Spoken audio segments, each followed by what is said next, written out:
धीरे धीरे अनलॉक होगा महाराष्ट्र। किस चरण में क्या खुलेगा, जाने सब कुछ। नमस्कार, आजाद सिपाही में आपका स्वागत है। मैं हूं जूही सिंह।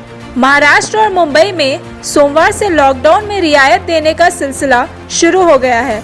इसके तहत 3 जून, 5 जून और 8 जून को 3 चरणों में रियायतें बढ़ेंगी। केंद्र सरकार द्वारा शनिवार को अनलॉक 1 की गाइडलाइंस का ऐलान किए जाने के अगले दिन राज्य सरकार ने भी अपने दिशा निर्देशों की घोषणा कर दी। राज्य सरकार ने इसे मिशन बिगिन अगेन यानी फिर से शुरुआत की मुहिम कहा है। इन दिशा निर्देशों में महाराष्ट्र में भी लॉकडाउन को 30 जून तक कायम रखने का ऐलान किया गया है।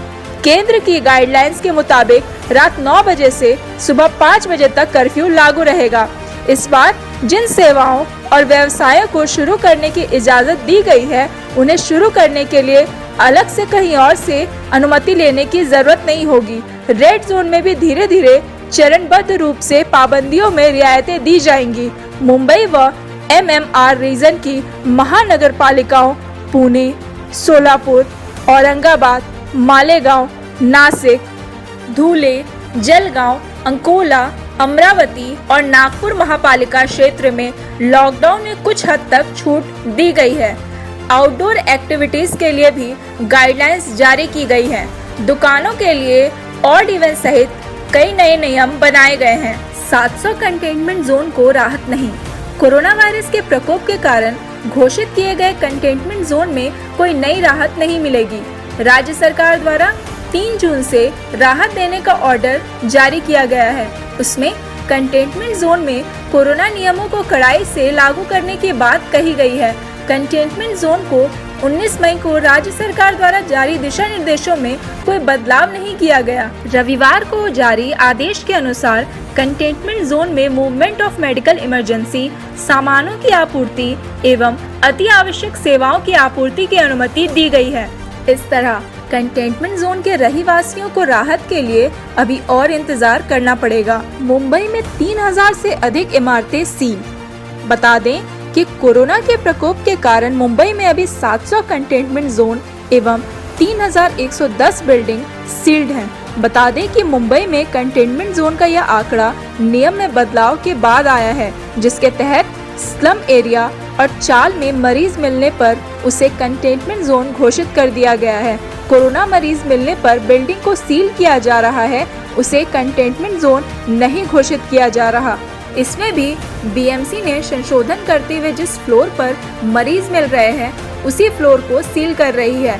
इससे कंटेनमेंट जोन का आंकड़ा कम हुआ है। नया नियम लागू करने से पहले मुंबई में 2600 से अधिक कंटेनमेंट जोन थे। ऑफिसों में 10% कर्मचारी। देश की आर्थिक राजधानी मुंबई में बड़ी संख्या प्राइवेट ऑफिसेज की है। इनमें बड़ी संख्या में लोग काम करते हैं। इन ऑफिसों का देश की अर्थव्यवस्था में बहुत अहम रोल है। ये ऑफिस लंबे समय से लॉकडाउन खुलने का इंतजार कर रहे थे। सरकार की तरफ से शर्तों के साथ 8 जून से खोलने की अनुमति मिलने के बाद बड़ी राहत मिली है। सरकार के मुताबिक 10% कर्मचारियों के साथ प्राइवेट ऑफिस खोल सकते हैं। बाकी के कर्मचारियों को वर्क फ्रॉम होम करना होगा। साइकिल से जाएं दुकान। सरकार ने आम लोगों से अपील की है कि वे ज्यादा दूर ना जाते हुए अपने घर के नजदीक स्थित दुकानों से ही खरीदारी करें। साथ ही यह भी कहा गया है कि दुकानों तक पहुंचने के लिए यदि संभव हो तो पैदल या साइकिल का इस्तेमाल करें। यह सरकार का जरूरी सुझाव है।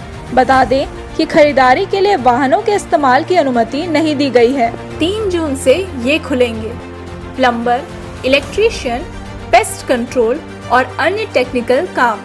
गैरेज शुरू करने को मंजूरी, लेकिन भीड़ न होने देने के लिए पहले से समय निर्धारित करना होगा। सरकारी कार्यालयों में कर्मचारियों की उपस्थिति 5% से बढ़ाकर 15% होगी। शारीरिक व्यायाम के लिए घर से बाहर आसपास की खुली जगह में जाने की इजाजत।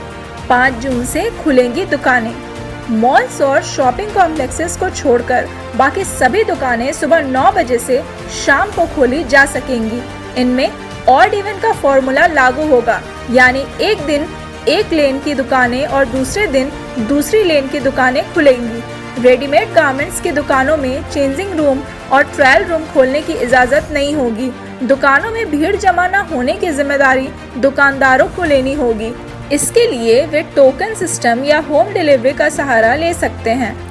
सामान खरीदने के लिए आसपास के बाजारों में पैदल या साइकिल से जाने की सलाह। बाजारों में अगर भीड़ बढ़ने और सोशल डिस्टेंसिंग के उल्लंघन पर स्थानीय प्रशासन को बाजार बंद करने का अधिकार होगा।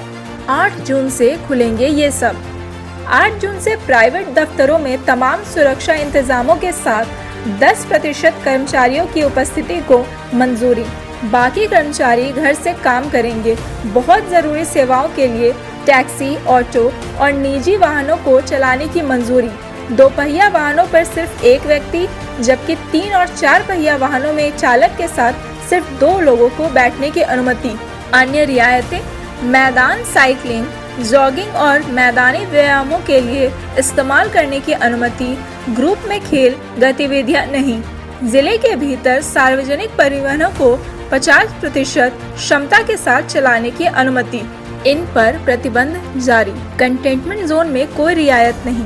School, college, education training centre, coaching classes, metro, अंतर्राज्यीय परिवहन और अंतर्राष्ट्रीय विमान सेवा, स्विमिंग पूल, जिम, सिनेमा घर, धार्मिक स्थल, salon, spa, beauty parlour, shopping mall, hotel, restaurant, इन सेवाओं पर प्रतिबंध जारी रहेगा। लेनी होगी अनुमति। राज्य से बाहर जाने या किसी दूसरे राज्य से महाराष्ट्र आने के लिए राज्य के एक जिले से दूसरे जिले में आने जाने के लिए भी अनुमति लेनी होगी। आज़ाद सिपाही में आज के लिए इतना ही। बाकी खबरों के लिए जुड़े रहिए आज़ाद सिपाही के साथ और हमारे YouTube चैनल को ज़रूर सब्सक्राइब करें। धन्यवाद।